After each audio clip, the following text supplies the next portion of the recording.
orchestrated within a team. So you have a clutch specialist, you have someone that is attacking, disassembling the top end of the motor. Meanwhile, there is someone on the bottom end. They are disassembling, taking the rod caps off, inspecting the bearings, looking at the crankshaft. You can see there the cylinder heads have come off. They will cycle a fresh set of cylinder heads as well as pistons, connecting rods. Of course, there's some final checks and then a warm-up, and all this takes place within 1 hour. However, most of these teams will accomplish and get this car rebuilt, up and warmed up within 35 to 40 minutes. And you can hear the tools working as the engine is taken apart. You can see the finish removal of the clutch there. So, you know, Tony, this service is basically mirror imaged on a dragster or a funny car. Which of the dragster or funny car contingent is easier to work on? They say a top fuel dragster because you don't have the body. So a funny car, unlike a top fuel car, you roll it into the pits. You're going to put the hydraulic jacks to get the car up in the air. But prior to that, you have to take the body off, and it takes minimum 2 people. Typically, when it's in the pit, you're going to have 3 to 4 people that are taking that just over 300-pound body off the car. Then you have to set it on a stand, and at that stage, it's really the same. It's the same engine, same parts, same components, just the funny car versus the top fuel car, easier access to the dragster. One of the things that is a marvel of engineering on these cars is the engine block itself, and you have a unique opportunity here to see one in almost unfettered fashion as the pistons are coming out of it. This is a billet aluminum block, meaning that the entire block is machined out of a single massive piece of aluminum.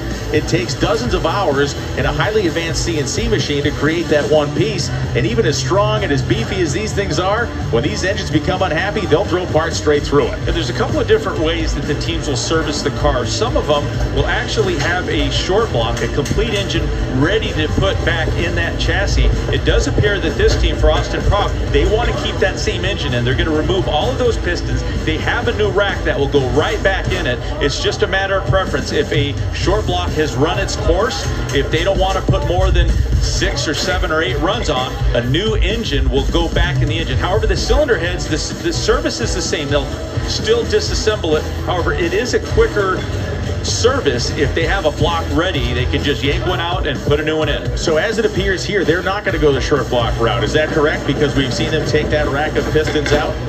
No, they're not going to. They're servicing that engine. And likewise with the supercharger. Very important component. And what you're seeing here is they're re-stripping it. The impellers are going to rub up against those strips right there. They want the same supercharger and rotors. The rotors are married to the case. Right. They have another one. They've dynoed it. They've run it before. But if the car's so consistent and they want to tune around that, they want the same supercharger that is going to produce the same amount of boost on the car. And it should be noted, Austin Prock's job before he was in the driver's seat was as a supercharger specialist. Now he is getting the percentage of nitromethane they want. These cars cannot run at 100% nitromethane, so the work he is doing with this hydrometer is very important. It's 90% that they're allowed, and that is one of the tuning devices. Most teams will run at about 89%. They want a little bit of latitude, and if they want more power, if they feel that the track, maybe a cloud cover has come in or the track has cooled off, they'll bump that up a couple of tenths of a percent, and you would be amazed what it does to a nitro car. It'll allow it to rev up an additional 50 to 100 RPM. And what you're seeing here is a drag racing tradition that has long existed. The drivers have so often, for decades, back into the 70s, been the ones to mix the nitro and get it right. Not because it's anybody else's fault, because, well, it keeps them from picking up a wrench. And this is old school. Yeah. That's a hydrometer. They mixing the alcohol. Most of the teams, they have an electronic one. They can just stick in the tank, but they want to aerate it. They want to mix it so it gives them an accurate reading. He's looking at a chart behind there, basically a conversion chart on volume to get it right. This is a volume of methanol fuel that he is loading into that vessel there, and that beaker full of nitro is what he's going to be using to balance off the load of the fuel.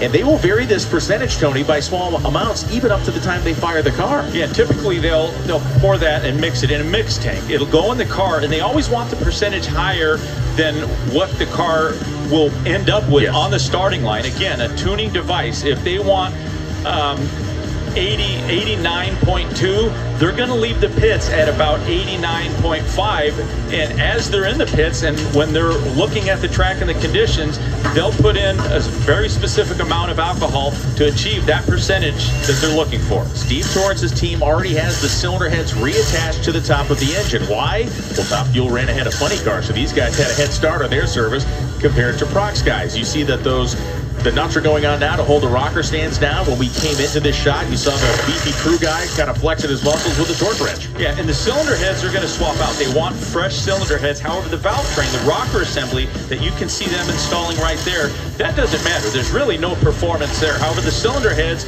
they all flow the same. They're all jetted the same, so that, again, they can tune around everything else, but they want the same or similar cylinder heads that are CC'd exactly like the ones that came off. Where are they in the phases, Tony, if we look at our phases here? Well, right now it does look like they're in between. They've already gone beyond phase 3, the bottom end disassembly. If they're back installing the cylinder heads, and that means the guy on the bottom end, he's already accepted the pistons, he's put the rod caps on, they've put the cylinder heads on. So right now they are probably more in line with phase 4 and phase 5, preparing for the final checks. The supercharger will go on next, and at that point it's just some electronics, putting some fuel lines back on. There's the supercharger going on, so they are rounding third. One of the things that few people realize about the jobs of these crews, people think that they're just there to pull the parts off and slap the parts in. The guy doing the bottom end has to look at the engine bearings, and then he'll make a determination or go back to his boss and say, we need to do something this way or that way. The guy who's pulling the pistons out is making an inspection of them, determining if that needs to happen. So there is an analytical part of all these crew jobs that go far beyond the physical labor. And now that supercharger that we saw getting restripped is put back together again. The strips are back in, the rotors are back in, and it's already in time. What he's doing is he has a feeler gauge. He's checking the clearances, the tolerances, to make sure they are within exactly the number that they're looking for. If it's too tight, it's going to build up too much heat when the car's running. If it's too loose, it's not going to produce the kind of boost that they fully expect. So every function at this stage, there is a skill set with the supercharger specialist, with the cylinder head. Every team has a checklist. There are at least 30 to 40 items that they are checking off their list as they work through these functions. And you can see the lubrication going into the back of the supercharger. And again, these guys are not behind schedule. Torrance's guys are loading their supercharger on because they started their service 10 to 15 minutes before Proc's team was able to start theirs in the Cornwall Tools car. The end plate's going on now. It is an amazing thing to think about that the supercharger design that is on this car began on a two-stroke diesel and a GM bus engine back in the 1920s and 30s and has been refined into the just kind of weaponized version that you see in a Top Fuel dragster. What's going on the right side? Well, on the right side, they're installing a clamp that is going to secure the driveline. So they've already got the clutch assembly, the bell housings in, the input shaft, the reverser there right in front of where he's putting that drive line. So there again, they've got a few adjustments in the clutch, but they're going to warm the car up and check the idle. They're going to check to make sure it has oil pressure and all of the vital signs. And after that, they're going to run through one last set of final adjustments. You mentioned reverser. Let's talk about that for a second, because that's not a slang term. That's the name of an actual part, because this is not like what you drove to work or will drive to work tomorrow. The reverser is a neat device. It really is. You have to do, when you do a burnout, you stop after the burnout. That again, it may lay down some rubber on the racetrack, but more importantly, it's going to build some temperature in the engine. The driver, just like your passenger car, if you have a manual transmission, you're going to push the clutch in, you're going to put the car in reverse at an idle, get the car backed up, and the team really isn't going to jump in, make any adjustments until they see the driver get the car back into forward gear. But very simple. It's a no transmission. It's just the bell housing there. The 6-disc clutch is contained within that titanium area, and then the reverser directly behind that. And of course, a clutch cannon that controls the amount of clutch application through the course of a run.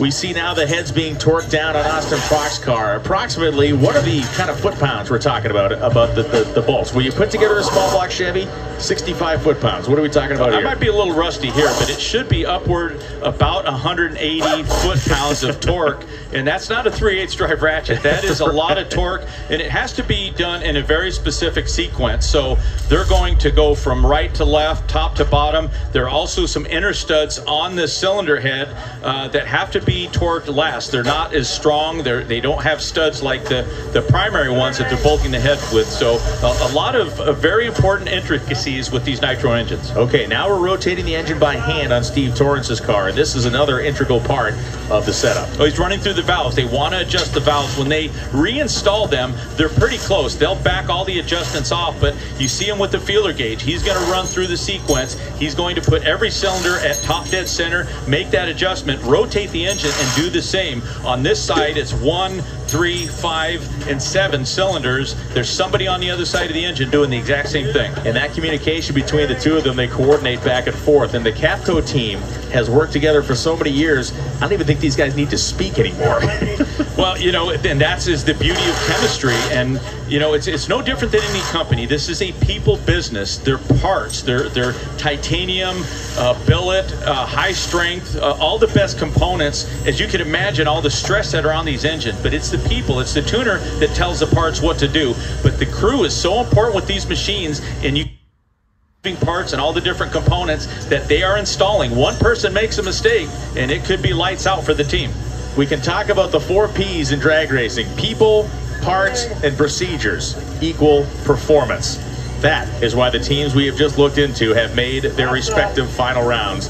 They have put together the 4 P's nearly better than anybody else. When we come back, we're going to keep ourselves in the pit area with live coverage from the Northwest Nationals. You're watching the NHRA live on Fox.